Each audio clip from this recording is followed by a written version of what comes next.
ज्योतिष में विश्वास रखने वाले सभी दर्शकों को ग्रहों के चाल कार्यक्रम में नमस्कार है। इस वीडियो में जानेंगे 14 फरवरी 2023 से 13 मार्च 2023 तक का समय कैसा रहने वाला है धनु राशि के जातकों का।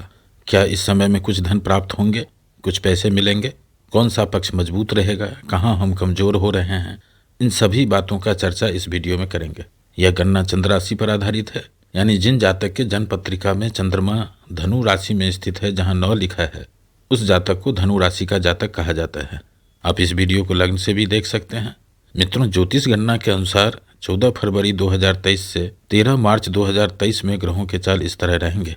यह ग्रहों का गोचर जीवन के सभी पहलू, स्वास्थ्य, शिक्षा, प्रेम, प्यार, वैवाहिक जीवन, भाग्य, कैरियर, आय व्यय और इन्वेस्टमेंट के क्षेत्र में आपके लिए कैसा रहेगा, कौन कौन से ग्रह किस तरह के परिणाम दे रहे हैं, इस वीडियो में इसी विषयों पर चर्चा करेंगे।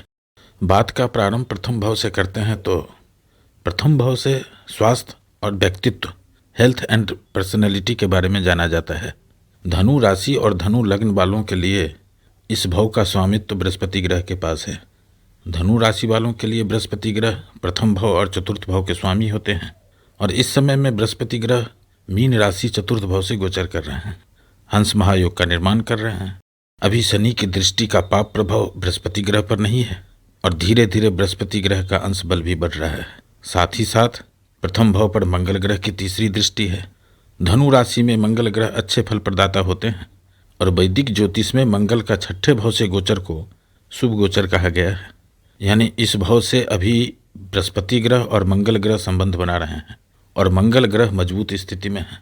काल पुरुष की कुंडली में प्रथम भाव का स्वामित्व मंगल ग्रह के पास है। कुल मिलाकर धनु राशि वालों के लिए इस कालखंड में स्वास्थ्य उत्तम रहेगा। जो लोग पिछले लंबे समय से किसी बीमारी से परेशान हैं या कोई गुप्त रोग से परेशान है, उसमें सुधार देखने को मिलेगा। मान सम्मान में वृद्धि होगी, व्यक्तित्व में वृद्धि होने का योग बन रहे हैं। अब आगे बढ़ते हैं, क्योंकि जो ठीक है उसका कोई वैल्यू नहीं। आपको तो वह चाहिए जो आपके पास नहीं है, यानी कि पैसे, धन। तो आगे बढ़ते हैं और धन भाव की बात करते हैं। तो धनु राशि में धन भाव का स्वामित्व शनि ग्रह के पास है और शनि ग्रह तृतीय भाव से गोचर कर रहे हैं। शनि का योग गोचर धनु राशि वालों के लिए अच्छी फल देने वाले होंगे, लेकिन शनै शनै। और द्वितीय भाव में इस समय बुध ग्रह का गोचर 26 फरवरी तक रहेगा। यहाँ बुध ग्रह भी अच्छे परिणाम देंगे। ग्रहों की स्थिति ऐसी है कि इस समय में आप जो बोलेंगे सामने वाले को अच्छा लगेगा और यही स्थिति इंटरव्यू के लिए, रोजगार के लिए, व्यापार के लिए सर्वोत्तम स्थिति होता है। यदि 26 फरवरी तक कोई इंटरव्यू है, आप उसको क्रैक कर पाएंगे।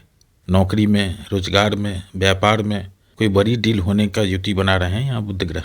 ओवरऑल धन की स्थिति पिछले महीने की तरह ही 28 फरवरी तक रहने वाला है और उसके बाद अचानक एकाएक स्थिति में बड़े बदलाव के संकेत हैं धनु राशि वालों के लिए। और जिनके कुंडली में दशा अंतरदशा मंगल ग्रह का चल रहा होगा, उनके लिए यह परिणाम और जल्दी देखने को मिलेगा। अब आगे बढ़ते हैं और तीसरे भाव को देखते हैं। तो कुंडली में तीसरा भाव परिश्रम का है, एफर्ट का है, पुरुषार्थ का है, संचार का है, कम्युनिकेशन का है, भाई बहन का है, ऑनलाइन का है, इंटरनेट का है। इन सभी बातों का विचार कुंडली के तृतीय भाव से किया जाता है। धनु राशि में तीसरे भाव का स्वामित्व शनि ग्रह के पास है।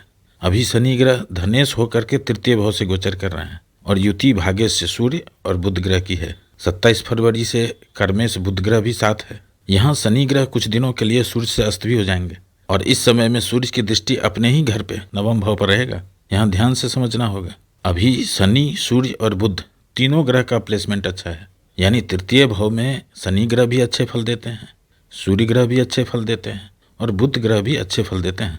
लेकिन शनि और सूर्य की युति को वैदिक ज्योतिष में अच्छा नहीं कहा गया है, क्योंकि इस समय में एक ग्रह फटाफट देना चाहते हैं और दूसरे ग्रह धीरे धीरे। इस स्थिति को समझकर यदि आप निर्णय लेंगे तो आने वाले समय में इसका अच्छा परिणाम देखने को मिलेगा।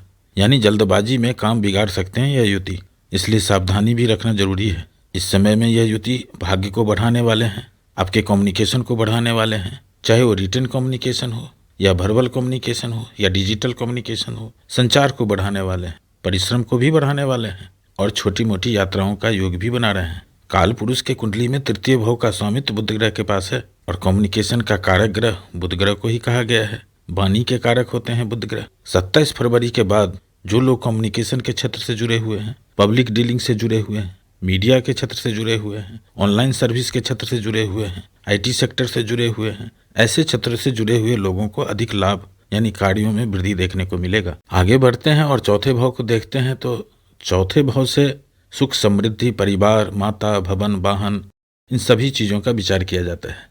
इस भाव का स्वामित्व बृहस्पति ग्रह के पास है और बृहस्पति ग्रह शुभ स्थिति में है।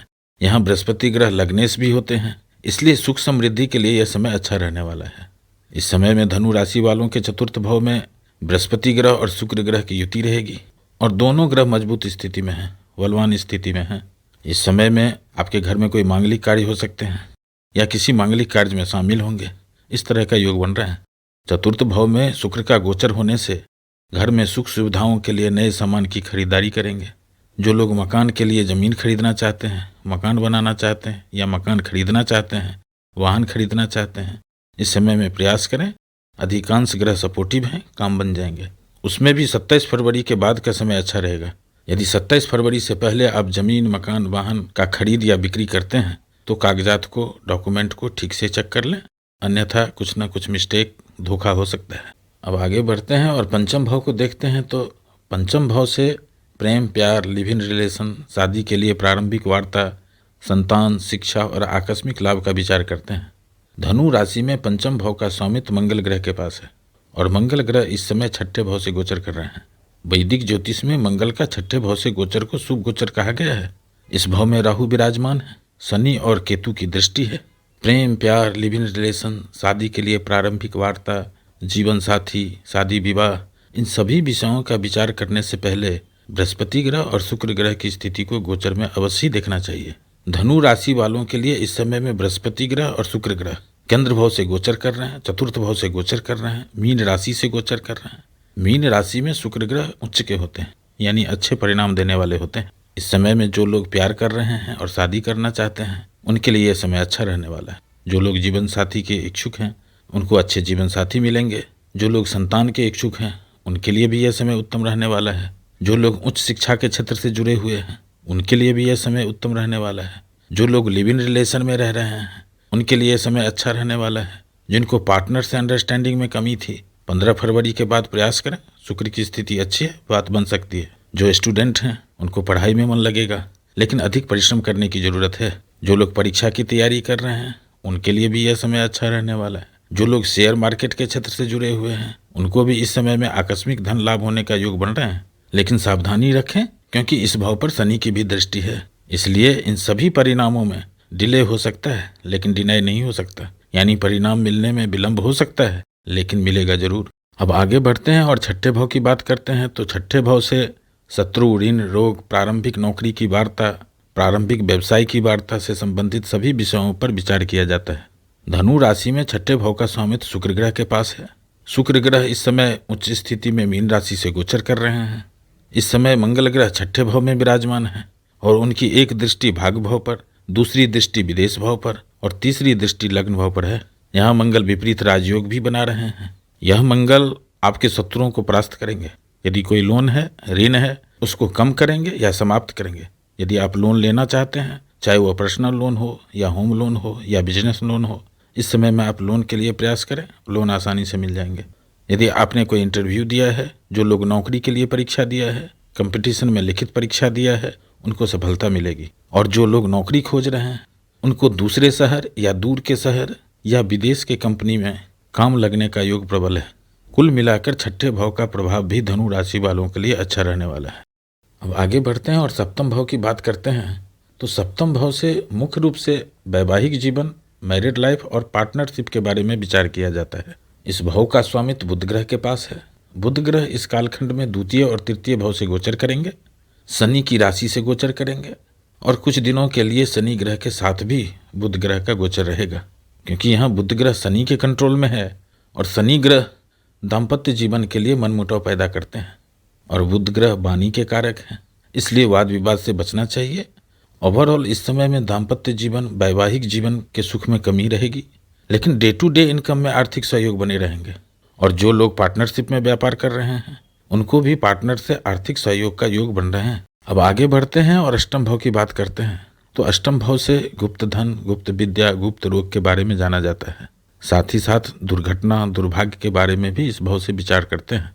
धनु राशि वालों को अष्टम भाव से मिलने वाले प्रभाव भी अच्छे रहने वाले हैं, क्योंकि अष्टम भाव का स्वामित्व चंद्रमा के पास है और पिछले 3 साल से शनि की दृष्टि इस भाव पर था। यहाँ चंद्रमा पीड़ित हो रहे थे, लेकिन अब यह अशुभ संयोग खत्म हो चुका है। 26 फरवरी तक बुध ग्रह की दृष्टि भी इस भाव पर रहेगा।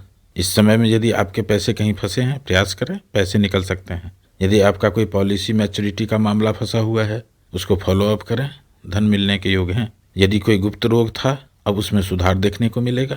इस समय में जो लोग रिसर्च के क्षेत्र से जुड़े हुए हैं, फार्मा के क्षेत्र से जुड़े हुए हैं, मेडिसिन के क्षेत्र से जुड़े हुए हैं, चाहे आप शिक्षा ले रहे हैं, चाहे आप नौकरी कर रहे हैं, या आपका इन क्षेत्रों में व्यापार है, आपको प्रोग्रेस देखने में मिलेगा। जो लोग सीबीआई, सीआईडी, विजिलेंस जैसे विभागों से जुड़े हुए हैं, उनके लिए भी यह समय कुछ खास रहने वाला है। अब आगे बढ़ते हैं और नवम भाव की बात करते हैं। तो नवम भाव को भाग्य भाव कहा जाता है। धनु राशि में इस भाव का स्वामित्व सूर्य ग्रह के पास होता है। इस समय में सूर्य ग्रह तृतीय भाव से गोचर कर रहे हैं और इनकी दृष्टि अपने ही भाव नवम भाव पर है। मित्रों, यहाँ ध्यान से समझेंगे कि नवम भाव पर इस समय में शनि, मंगल और सूर्य तीनों ग्रह की दृष्टि है और इस समय शनि ग्रह सूर्य से अस्त हैं, यानी प्रभावहीन स्थिति में हैं। यानी सिर्फ सूर्य और मंगल की दृष्टि भाग्य भाव पर रहेगा और धनु राशि वालों के लिए यह दोनों ग्रह अच्छे फल प्रदाता होते हैं। इसलिए इस समय में भाग्य में वृद्धि होगी और आप जिस काम को हाथ में लेंगे उसमें सफलता जरूर मिलेगी। इस तरह के योग बना रहे हैं यह युति। अब आगे बढ़ते हैं और दसम भाव को देखते हैं। तो दसम भाव से कैरियर के बारे में मुख्य रूप से जाना जाता है। धनु राशि वालों के लिए दसम भाव का स्वामित्व बुध ग्रह के पास है। इस समय धनु राशि वालों के लिए दसम भाव पर लग्नेश बृहस्पति और लाभेश शुक्र ग्रह की दृष्टि है। यहाँ ग्रहों की स्थिति कैरियर के क्षेत्र में एकाएक बड़े बदलाव के संकेत दे रहे हैं। धनु राशि वालों के लिए चतुर्थ भाव का शुक्र और बृहस्पति की युति के प्रभाव से मनपसंद नौकरी, मनोनुकूल सैलरी और पदोन्नति के योग बन रहे हैं और आने वाले समय में इस भाव को और भी मजबूत बनाने वाले हैं मंगल ग्रह। अब आगे बढ़ते हैं और एकादश भाव को देखते हैं। तो एकादश भाव मुख्य रूप से लाभ का भाव होता है, इच्छा पूर्ति का भाव होता है। धनु राशि में इस भाव का स्वामित्व शुक्र ग्रह के पास है। इस भाव में केतु विराजमान है और राहु की दृष्टि है। शुक्र ग्रह 11 मार्च तक चतुर्थ भाव से गोचर कर रहे हैं और अच्छी स्थिति में है। चौथे भाव में शुक्र ग्रह दिग्बली होते हैं, यानी अतिरिक्त बल प्राप्त होता है। केतु भी एकादश भाव में अच्छे परिणाम दे रहे हैं। कुल मिलाकर के लाभ की स्थिति भी अच्छी रहने वाली है इस समय में। अब आगे बढ़ते हैं और द्वादश भाव की स्थिति को देखते हैं। तो द्वादश भाव को भी वैदिक ज्योतिष में अच्छा भाव नहीं कहा गया है। यह भाव खर्चे का है, यात्राओं का है, हॉस्पिटल का है, जेल का है, विदेश का है, यानी प्रतिबंधित जगहों का विचार इस भाव से किया जाता है। इस भाव पर 13 मार्च तक मंगल की दृष्टि रहेगा। इस समय में मंगल ग्रह यात्रा के योग बना रहे हैं, खर्चे के योग बना रहे हैं। लेकिन जो धनु राशि वाले विदेश से संबंधित कार्य कर रहे हैं, इंपोर्ट या एक्सपोर्ट के क्षेत्र से जुड़े हुए हैं, जो लोग विदेश जाना चाहते हैं, चाहे शिक्षा के लिए जाना चाहते हो या रोजगार के लिए जाना चाहते हो या व्यापार के लिए जाना चाहते हो, उनके लिए यह समय अच्छा है। उनके लिए यह मंगल अच्छा करवाने वाले हैं। जो लोग हॉस्पिटल से संबंधित व्यापार कर रहे हैं, जिनका जेल में सामान का सप्लाई है यानी व्यापार कर रहे हैं, उनके लिए भी यह समय अधिक लाभदायक होगा। यदि एक वाक्य में कहा जाए तो धनु राशि वालों के लिए 27 फरवरी के बाद का समय ज्यादा अच्छा रहने वाला है।